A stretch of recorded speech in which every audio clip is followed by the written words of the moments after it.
things are changing very quickly right now.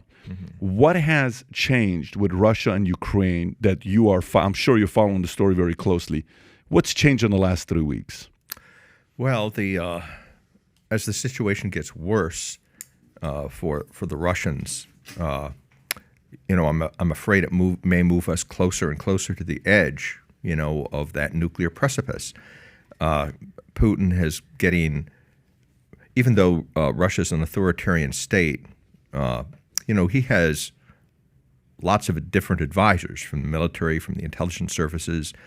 The military services compete with each other, and they're probably making recommendations for a wide variety of options, nuclear and non-nuclear options, for Putin to execute. And the longer the conventional war appears to go against Russia, the more likely it becomes that one of these options will be executed. And there's a broad and deep consensus among the American strategic community, even among people who have been very anti-nuclear. For example, anti-nuclear activists who work for the Middlebury Institute of International Relations in Monterey, who are, have been pretty notorious for their anti-nuclear views, are saying that, well, the Russians may well execute some kind of a limited nuclear attack in Ukraine. And they published an article within the past couple of weeks talking about what those nuclear options are. One of them is an atomic demonstration, a nuclear demonstration of Novaya Zemlya, the Russian test site up in the Arctic Ocean, where they would light a nuclear weapon off in the atmosphere, which hasn't been done since the early 1960s, as a demonstration that Russia's serious about going nuclear. Another option, and I was very pleased to see that they mentioned this, was an EMP attack on Ukraine. Even the Monterey Institute Anti-Nuclear Left is taking the EMP threat seriously, that they would do an EMP attack on Ukraine, which would fry the electronics across Ukraine, disable the Ukrainian army, and that would create conditions where the Russian army could now win, because the Ukrainian armed forces would be disabled, as would the whole country of Ukraine, because their electric grid would be down. All the electronics, all the communications would be down.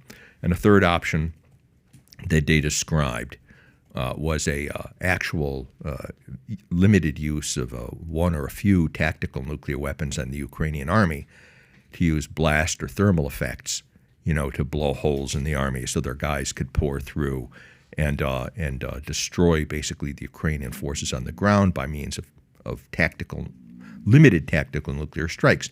And I agree that those are options that are no doubt being proposed to Putin. But I think there are other options that are even more serious that are being proposed to him. I think one of the options was one of the scenarios the EMP Commission had proposed before there was Ukraine war, and that is to do an EMP attack, detonate a super EMP weapon 70 kilometers high over NATO headquarters in Brussels. And this would have the effect of blacking out European NATO from Ireland all the way to Ukraine. And that would immediately stop any arms, going into Ukraine from the NATO member countries. It would paralyze NATO so that we would not be able to intervene in the NATO in the Ukrainian war, and it would send a signal to the United States that we'd better stay out of it or would be next.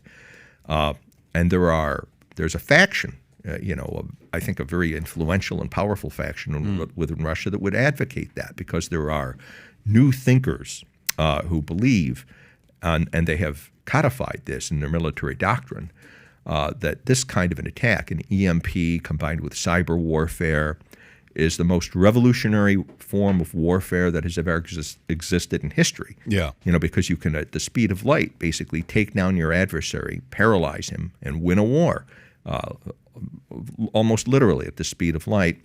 And the initial attack would kill very few people. So it's a clean, surgical way of paralyzing your enemies and winning. And they have the capability to do that, so why not do it? And they have been writing in military doctrinal assessments, for almost 2 decades about doing that. So that's a faction that would be saying, listen to us, Vladimir. Let's do an EMP attack that's not just on Ukraine, but on NATO, Europe, because it's going to accomplish. Who's saying this? This is coming from? This would be coming from the Russian General Staff and those people who specialize in electronic and the cyber warriors. So if you like this clip and you want to watch another one, click right here. And if you want to watch the entire podcast, click right here.